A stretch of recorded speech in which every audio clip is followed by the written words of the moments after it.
కావిడి పెట్టిచ్చేస్తే నీ పని అయిపోయింది అనుకోకు. మనం మళ్ళీ మన తాత ముత్తాతల కాలంలో దీని నిండా డబ్బులు, బంగారం, నగలు, వెండి అన్నీ నింపాలి. అలా చెయ్యాలి అంటే మనం బిజినెస్ చెయ్యాలి. ఏం బిజినెస్ చేస్తాం? కూర్చోవడం బిజినెస్ చెయ్యాలి. కూర్చుని తినే బిజినెస్ అంటే ఫుడ్ బిజినెస్.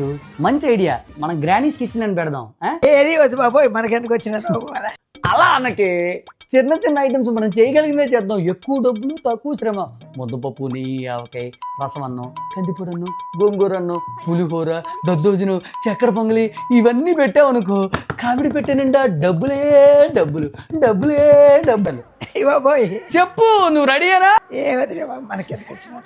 నువ్వు అలా నీరు కార్చేస్తే ఈ కావిడి పెట్టలో మళ్ళీ డబ్బు, బంగారం, వెండి ఇవన్నీ ఎలా వస్తాయి అమ్మమ్మ? వస్తాయి. ఏదైనా చేద్దామే అమ్మమ్మ. మనకెందుకు వచ్చిన? నేనేం Few moments later. చేసి పులుసు నీళ్ళలాంటివి పోసి అమ్ముతాడు కదా. ఏ నీళ్ళు? పులుసు నీళ్ళు. పులుసు నీళ్ళ? నచ్చంగా దగ్గర బండితో తోసుకొచ్చేవాడు కదా దాన్ని. పానీపూరియా? తెచ్చి సరిగ్గా 5:30 అక్కడికి వచ్చేవారు. 6:30కి బండి అయిపోయి. మరి పానీపూరి అవి కూడా బోల్డ్ అండి, ప్రాఫిట్ వస్తుంది. చేద్దాం పని, ఆ బిజినెస్ ఏ బిజినెస్ వస్తుంది బాబాయ్? మీరేం చేసింది? కావిడి పెట్టి నిండిపోవాలి డబ్బులతోటి.